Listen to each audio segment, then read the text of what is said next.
nome do Senhor Jesus. Vamos vencer, vamos crescer. Meu ao é Cristo. Glória a Deus. Se você trouxe a sua Bíblia, abra, por favor, no Evangelho de João, capítulo 9, versículos 26 e 27. Ora, Jesus, vendo ali sua mãe, e que o discípulo a quem ele amava estava presente, disse à sua mãe: mulher, eis aí o teu filho. Depois disse ao discípulo: eis aí tua mãe. E desde aquela hora o discípulo a recebeu em sua casa. Queridos, nós esses dias temos falado muito sobre relacionamento. Eu tenho, a cada dia que passa, percebido o quanto é importante ter relacionamento. Ninguém vive sem relacionamento. Eu tenho dito isso repetidas vezes. Relacionamento faz parte da vida. Relacionamento é importante para tudo que você vai fazer na vida. Ninguém faz nada sem relacionamento. O seu trabalho implica em relacionamento. Estar aqui esta noite implica em relacionamento.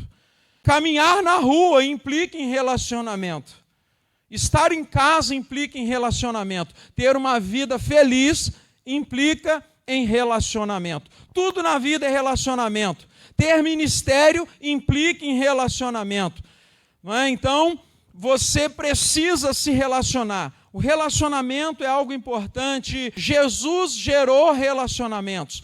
Quando Jesus diz para Mateus: segue-me, Jesus chama Mateus, um publicano, um cobrador de impostos, e a partir de então, Jesus cria com Mateus relacionamentos, e Mateus cria com Jesus e com seus discípulos relacionamento. Mateus, quando é chamado, logo então ele promove uma festa, um jantar onde eles se relacionam naquele momento, e ali é gerado entre eles amizade, uma caminhada de longas datas e por aí afora. Relacionamento gera isso. Então, o relacionamento é importante, seja ele familiar, seja ele um relacionamento de amizade, seja qualquer tipo de relacionamento que for, é importante, você precisa ter relacionamento. Bem, então, o texto fala aqui de mãe, e mãe significa família. Mãe simboliza a família. Fala de filho, filho simboliza a família. Casa é lugar de família e representa relacionamento. O texto, então, trata desses três elementos importantes. Fala de mãe, de uma pessoa importante para o relacionamento. Fala de filho, uma outra pessoa importante para o relacionamento. E fala de casa, que é importante para a família e importante para o relacionamento. Relacionamento é base para quase todas as coisas na vida, como nós já falamos aqui. Todas as suas decisões, talvez elas sejam tomadas baseadas em relacionamento. Sabia disso? Porque quando você vai tomar uma decisão, ou você pede opinião a alguém que você tem amizade, ou você pede uma opinião ao seu cônjuge, ou você pede opinião ao seu Deus. Ou você não é assim? Às vezes você não falou com ninguém, brotou aqui uma ideia e você fala: Deus, o que eu faço? Você faz isso? Sim ou não? Então, queridos, isso chama-se relacionamento. Relacionamento faz parte das decisões. Relacionamento faz parte dos nossos avanços para a vida. Relacionamento faz parte das nossas conquistas e faz parte de tantas outras coisas mais. Você não pode conquistar sozinho. Você não consegue conquistar sozinho. Você pode ser o patrão dentro de uma empresa. Você precisa de quem? dos seus funcionários, você precisa dos seus colaboradores. Então, olha o relacionamento aparecendo aí. Relacionamento é importante, amém? Então, se relacione bem com as pessoas, se relacione bem com seus irmãos, se relacione bem com a sua família, se relacione bem com seus vizinhos, se relacione bem com todos na sua igreja. A Bíblia diz: seguir a paz com todos e a santificação, sem a qual ninguém verá o Senhor. Então, relacionamento, seguir a paz com todos, nos indica o quê? Ter um bom relacionamento. Então, siga assim. Vai adiante, mas vá gerando relacionamentos, bons relacionamentos, porque isso vai abençoar a sua vida. O relacionamento, ele também é um princípio de Deus. Eu não vivo relacionamento só porque eu quero e eu inventei isso. É importante porque é um princípio divino, gerado no céu, entre Pai, Filho e Espírito Santo. Na criação, a Trindade estava lá.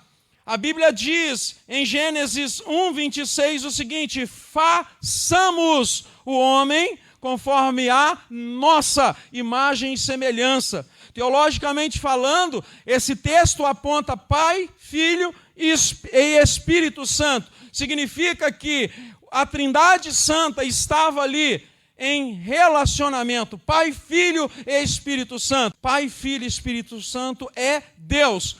Eles se relacionam.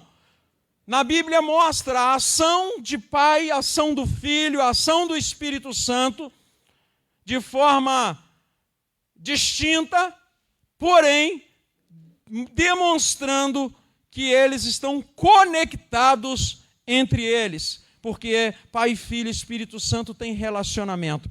Relacionamento é um princípio divino, relacionamento é um princípio de Deus. E por ser um princípio de Deus, foi Deus quem gerou a família, porque família é relacionamento. Gênesis capítulo 2, versículo 18 diz: não é bom que o homem esteja só, far-lhe-ei uma adjuntora idônea para ele. Então o Senhor Deus fez cair um sono pesado sobre Adão, e este adormeceu, e tomou uma das suas costelas e cerrou a carne em seu lugar. E da costela que o Senhor Deus tomou do homem, formou uma mulher e trouxe-a a Adão. Então, olha só, nós vamos perceber aqui agora alguns relatos bíblicos que demonstram o valor do relacionamento em família, o valor do relacionamento que eu e você precisamos ter como família de Deus e que nós precisamos ter como a nossa família, a biológica, o nosso pai, a nossa mãe, os nossos irmãos. Então, nós vamos ver alguns princípios e nós vamos ver aqui demonstrados alguns relatos que vão nos mostrar a importância do relacionamento, que demonstram o valor da família e nos impulsiona a viver e valorizar relacionamento em família e em família espiritual.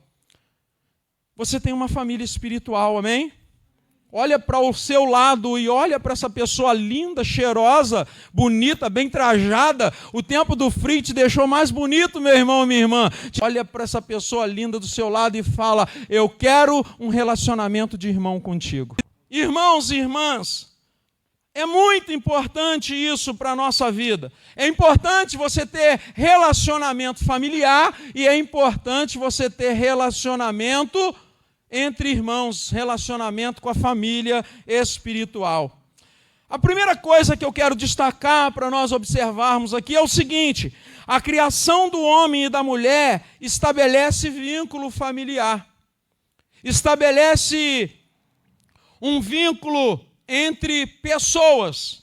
Gênesis 2, versículos 21 e 22 diz assim: tomou uma das suas costelas e cerrou a carne em seu lugar. E da costela que o Senhor Deus tomou do homem, formou uma mulher e trouxe-a a Adão. A ação de tirar a mulher da costela é simplesmente uma demonstração de relacionamento íntimo em família. Ele tirou de dentro, ele tirou um de dentro do outro. Isso mostra um relacionamento íntimo, algo interior. É por isso que você sente a dor do outro. É por isso que você sente a dor do seu cônjuge. É por isso que nós sentimos a dor um do outro.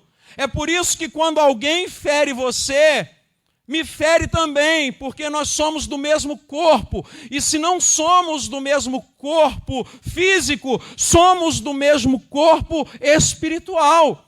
Somos do mesmo corpo como igreja. Então, terça-feira nós estávamos falando no nosso treinamento sobre o que Paulo fala, e daqui a pouco eu vou falar um pouquinho desse texto. O que Paulo fala em 1 aos Coríntios, no capítulo 12. Paulo fala algo muito interessante. Ele fala da importância do organismo, ou seja, do organismo vivo, desse corpo que é um organismo vivo. Você é importante. Você é importante no corpo, você é importante em família, porque nós fomos gerados um dos outros. Eva e Adão foram gerados um do outro.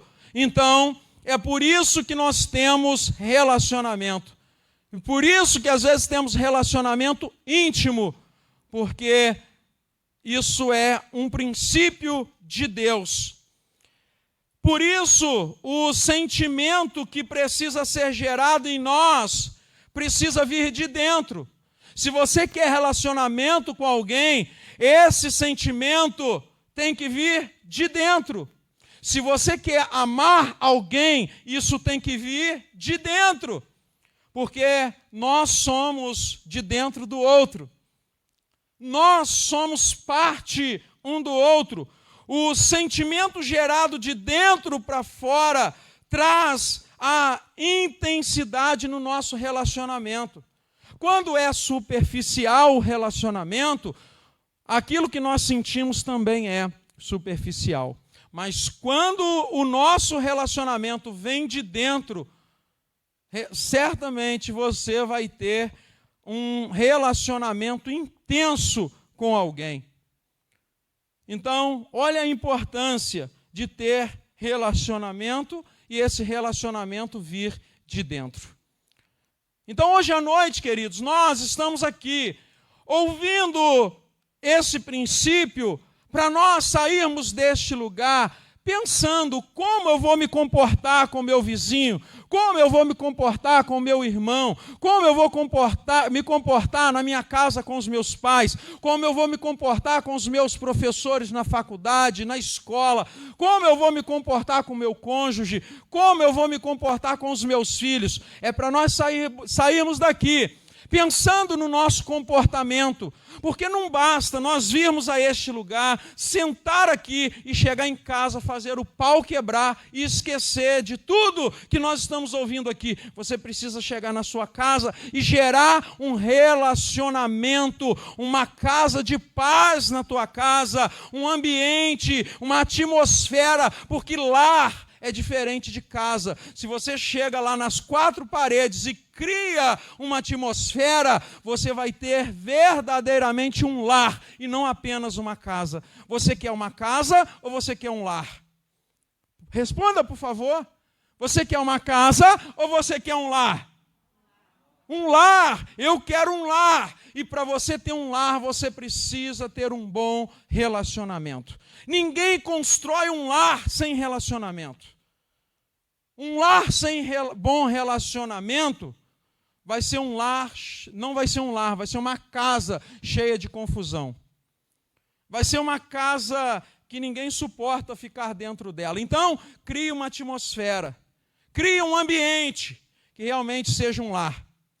E às vezes nós estamos muito preocupados com uma casa, uma mansão, mas não é porque é uma mansão que é um lar. A primeira referência que nós temos de um lar não era uma casa de quatro paredes, era um jardim. um lugar harmonioso, um lugar lindo, limpo. E quem fazia isso? O homem. E ali Deus estava ensinando o princípio do relacionamento, e Deus estava ensinando o princípio de criar a atmosfera em algum lugar. Talvez sua casa não seja a mais bela dessa cidade. Talvez o lugar que você mora, o bairro que você mora, não seja o melhor. Talvez a sua condição financeira não seja a melhor, mas talvez seja um lar farol para muitas famílias que estão à sua volta. Graças a Deus se for assim. Amém? Glória a Deus. A segunda coisa que eu quero destacar aqui, que você não tem vínculo e amor familiar, Deus quer te dar uma família. Deus quer te dar uma família. Porque às vezes nós perdemos o vínculo. Nós perdemos aquele tchan, né, do sincronismo familiar. Mas Deus quer te dar uma família. Se você não tem uma família, Deus quer te dar uma família. Você recebe isso? Deus quer fazer isso. Olha os Salmos 68:6 diz assim: Deus faz que o solteiro viva uma família, liberta aqueles que estão presos em grilhões, mas os rebeldes habitam em terra seca. O diabo, ele não quer que você acredite que você é amado, que você é importante. O diabo não quer que você acredite que um lar é importante, que uma família é algo bom. O diabo não quer que você acredite e que você tenha uma família. Ele não quer que você tenha alguém que te ame. Já viu aquele negócio, alguém te ama tanto que você fala, já não estou aguentando mais. É um grude, é um porre, porque o diabo quer colocar isso no coração das pessoas. Alguém te ama, ele quer tirar o valor que tem o amor e faz você enjoar disso. Porque ele não quer dar a você ou deixar você ter um bom relacionamento. Já viu aquele dia que a pessoa te encosta, o teu cônjuge te encosta, você fala até que está com nojo? O inimigo, ele quer lançar isso sobre a vida das pessoas para você não ter um bom relacionamento. Ele não quer que você acredite nisso. Ele não quer que você acredite no poder da família. Ele não quer que você acredite que a sua família, você, o seu cônjuge, seus filhos, seus parentes, que vocês vivendo em harmonia, eu vivendo em harmonia, ele não quer que eu acredite que nós somos mais fortes quando eu e os meus irmãos nos damos bem, quando eu e os meus pais nos damos bem, quando nós nos damos bem com os nossos vizinhos, com o nosso cônjuge até. Ele não quer que você acredite nisso. É por isso que fica ecoando por aí essa palavra: família é um projeto falido. Isso é a maior mentira que o inimigo das nossas almas, o inimigo de Jesus, pode contar para uma pessoa, porque essa é a tentativa dele destruir aquilo que Deus fez com a própria mão. A família foi criada com a própria mão de Deus, pela própria mão de Deus. Deus pegou da costela do homem e fez uma mulher e criou a família. O diabo quer que você não acredite que a sua família é uma bênção. Você está entendendo isso? Está todo mundo dormindo, gente? Sim ou não? Ai, ai, ai, meu Deus do céu, tem misericórdia. Todo mundo dormindo nessa quinta-feira, está tão frio assim, é? Eita, Jesus! Então, queridos, Deus cria um lar para quem se sente solitário. Viu os salmos que nós lemos? Porque a solidão, ela é um demônio, ou é a figura de um demônio. A solidão é a pior coisa que existe. Ela lança as pessoas na enfermidade. Ela lança as pessoas na doença, na depressão. A solidão faz as pessoas se sentirem inúteis. A depressão faz as pessoas se sentirem inválidas, não amadas. A solidão é uma ação do inferno contra a vida das pessoas. Terceiro ponto que eu quero destacar. Jesus cria uma família espiritual para quem não tem ou está longe da sua família biológica. Jesus cria relacionamento de alguém que se sente um forasteiro em terra alheia. Quantas pessoas se mudam da sua cidade e estão em algum lugar se sentindo só, se sentindo órfãos, mas Jesus cria um relacionamento de família através da igreja. Se você tem se sentido só, a igreja é a sua família. É por isso que nós prezamos por uma igreja família. Você precisa pertencer. Você pertence, amém? Você não está aqui só de passagem. Você não só frequentar você frequenta botequim, frequenta barzinho, frequenta restaurante, pizzaria, e quem quiser me pagar uma pizza também, eu estou aberto a isso, a esse relacionamento. Fique à vontade, eu estou com fome. Então, frequentar, a gente frequenta esses lugares. Agora, igreja você não frequenta, você pertence. Amém ou não amém? Quem pode levantar a mão e dizer, eu pertenço a essa igreja, amém? Aleluia, aleluia, eu pertenço a esse lugar. Eu não estou aqui de passagem, eu não estou vindo à igreja do Nazareno. Eu pertenço a essa igreja, porque aqui eu tenho uma família. Aqui está a sua família, olha para o seu lado, olha quanta gente bonita. Eita, meu Deus do céu, diga, olha, você é minha família. Amém, aplauda Jesus por isso. Eita, glória, aleluia. Olha, irmãos, olha o que diz Mateus capítulo 12, nós já estamos finalizando. Mateus capítulo 12, versículos 46 a 50. Diz assim o texto: falava ainda Jesus à multidão quando sua mãe e seus irmãos chegaram do seu lado de fora, querendo falar com ele. Alguém lhe disse: tua mãe e teus irmãos estão lá fora e querem falar contigo. Quem é minha mãe e quem são meus irmãos? Perguntou ele. E, estendendo a mão para os discípulos, disse: aqui estão minha mãe e meus irmãos. E Jesus exclamou quando disse isso. Jesus exclamou falando isso. O texto finaliza essa frase com um ponto de exclamação. Pois quem faz a vontade de meu Pai, que está nos céus, este é meu irmão, minha mãe, e minha irmã e minha mãe. Então, olha só, Jesus não estava aqui renunciando à sua família biológica, mas ele estava criando uma família espiritual através dele para os seus discípulos. Ele não estava renunciando à sua família. Ele não estava renunciando, mas ele estava criando através dele um relacionamento familiar com os discípulos, porque os discípulos precisariam andar, caminhar com essa mentalidade de relacionamento, porque no mínimo que eles podiam fazer é ir de 2 em 2. Alguém que anda com o outro, se não tiver bom relacionamento, vai dar briga no meio do caminho. Jesus sabia disso, ia dar briga na viagem, ia dar briga na visita, ia dar briga por quem é melhor que o outro.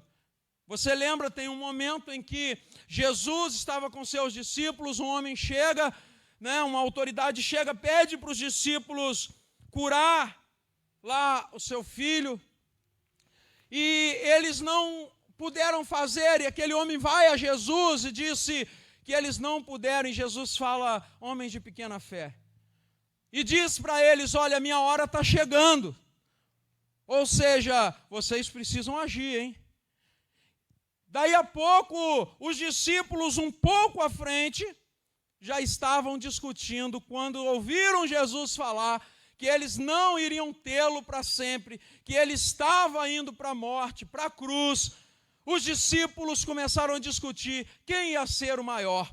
Imagine, aprendendo sobre relacionamento familiar todos os dias com Jesus, eles brigaram para saber quem ia ser o cabeça. Você imagina se eles não tivessem esse ensinamento e esse relacionamento. Nós precisamos aprender isso, queridos, porque no meio do caminho já pode dar um problema. Você imagine se nós não aprendermos isso todos os dias. É muito importante nós aprendermos. Igreja, é importante nós aprendermos isso, porque a nossa caminhada juntos, ela é muito longa, ela é até Jesus voltar. Imagine eu ter que aturar o ministério de louvor até Jesus voltar. Imagine eu ter que aturar os obreiros até Jesus voltar. Agora, imagine eles terem que me aturar também. Imagine esse ministério ter que me aturar também. Imagine o meu pastor auxiliar ter que me aturar também, e eu também ter que aturá-lo. É porque nós somos família, porque meu irmão e minha irmã, a vontade que dá em você de me matar tem hora, é ou não é? Não? Ah, mas a minha vontade é te matar tem hora. Eu estou brincando, é claro. É claro que eu não te mato porque nós somos parentes. Porque nós somos família, porque nós temos relacionamento. É claro que é brincadeira, né? Mas, queridos, relacionamento é importante. Então, Jesus estava gerando no coração dos seus discípulos esse pensamento de família. E ele estava dizendo, não só aqueles que estão lá fora, os meus parentes estão aqui. Vocês são minha família. Jesus estava gerando no coração deles o desejo de que eles fossem amigos, que eles se sentissem família e família de Deus. Eu disse aqui, agora mesmo, que a frase termina com um ponto de exclamação.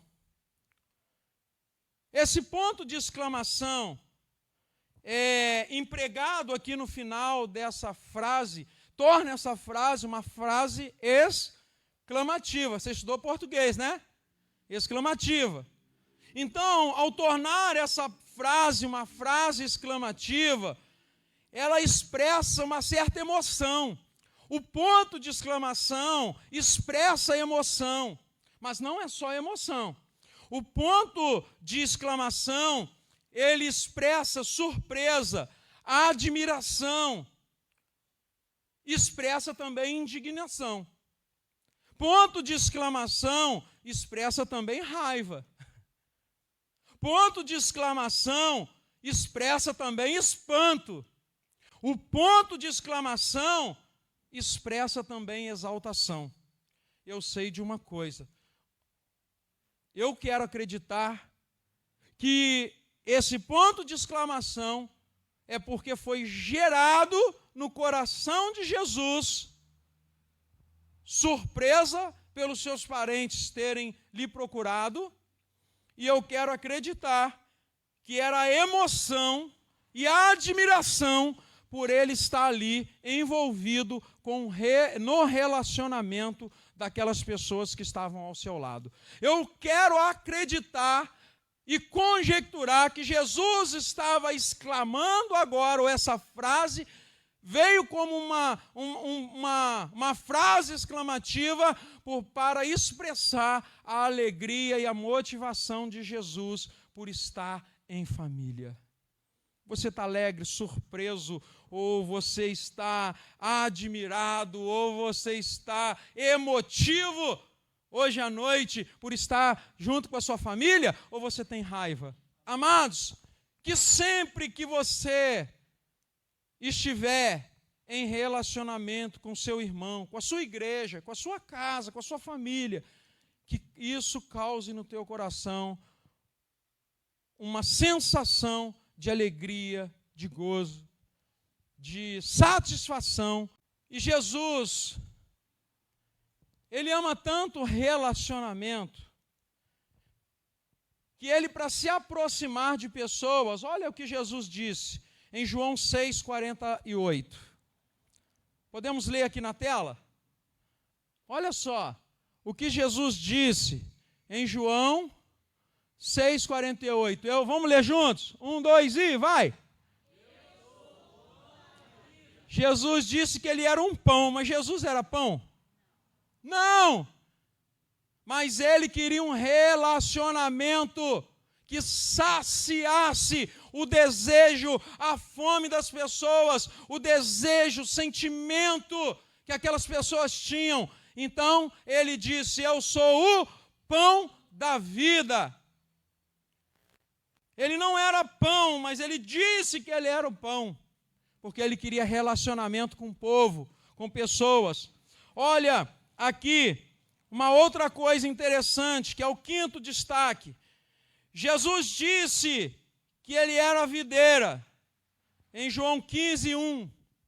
Olha lá, João 15:1. Eu sou a videira verdadeira. Vamos lá, vamos voltar, vamos lá. 1, 2 e vai.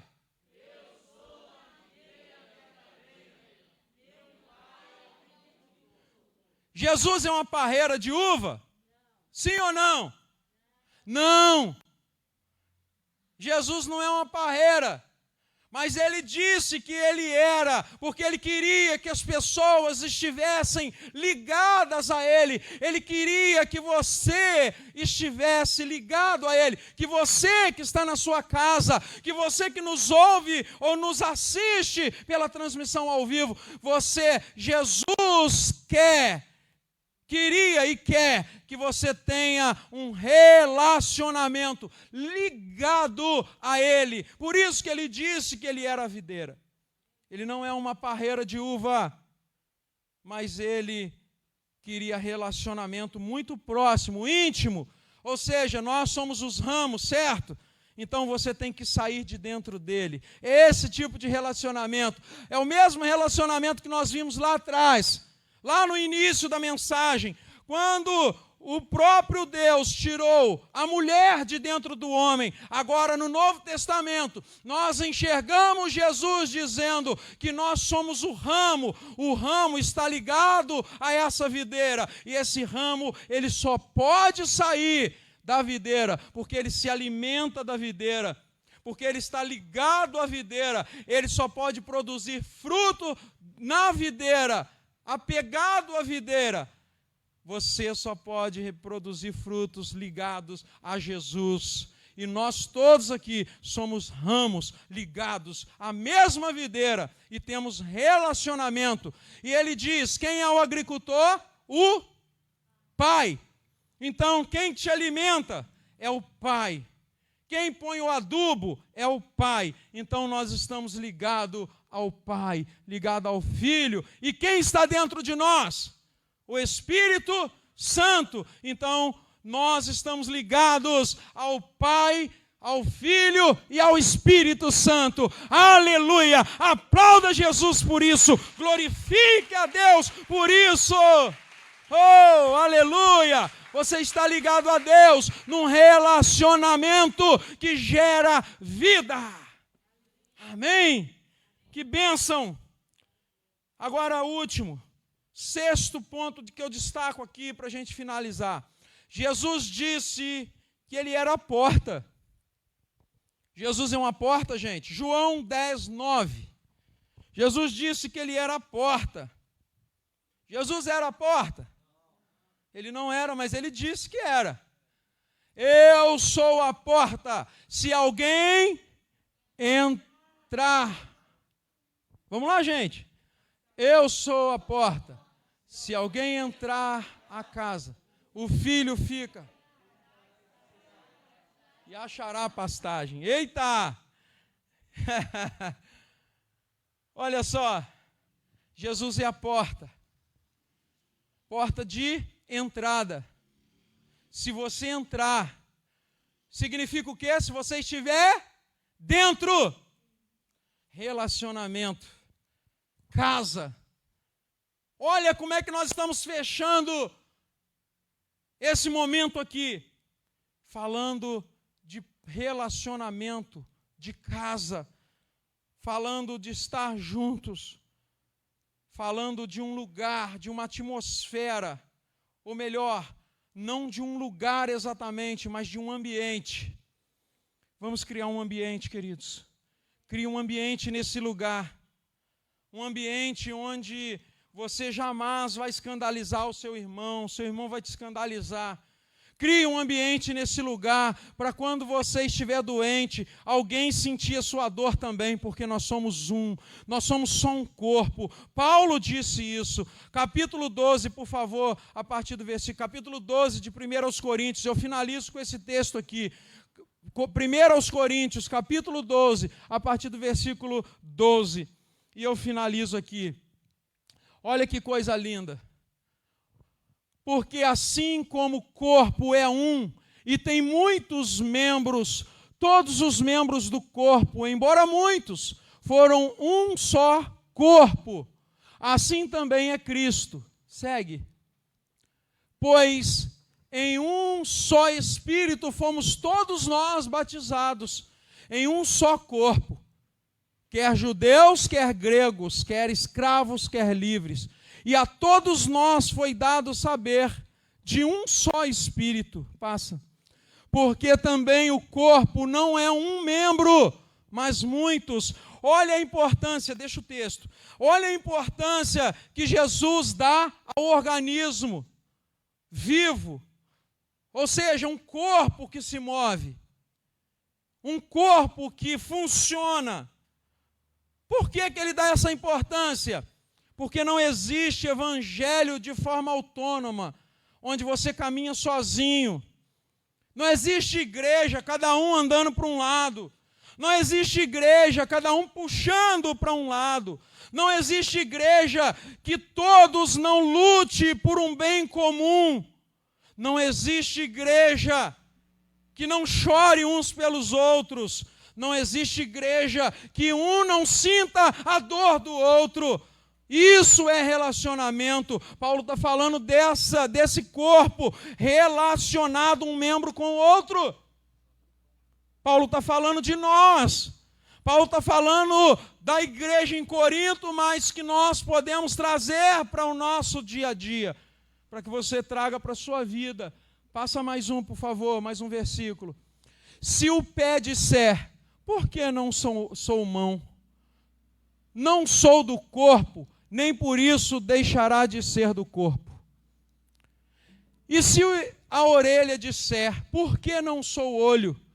Não sou do corpo. Porque não sou olho, não sou do corpo, nem por isso deixará de ser do corpo. Se o corpo todo fosse olho, onde estaria o ouvido? Se todos fossem ouvido, onde estaria o olfato? Mas agora Deus colocou os membros no corpo, cada um deles como quis. E se todos fossem um só membro, onde estaria o corpo? Agora, porém, há muitos membros, mas um só corpo. Você pode aplaudir Jesus bem forte por isso? Glória a Deus! Aleluia! Aleluia! Que maravilha, queridos, é a Bíblia Sagrada. Relacionamento. Paulo falou que um precisa do outro nesse texto. Você pode até dizer que não faz parte, porque Paulo falou, se a orelha disser que não é do corpo, ela não deixa de ser do corpo. Você pode até dizer que não faz parte, mas se você está no corpo, você é corpo. Você pode até não se sentir pertencente, mas eu tenho uma notícia boa para você essa noite. Você faz parte. Você pode se sentir até rejeitado, mas é uma mentira, porque você faz parte. Aleluia. Você faz parte desse corpo.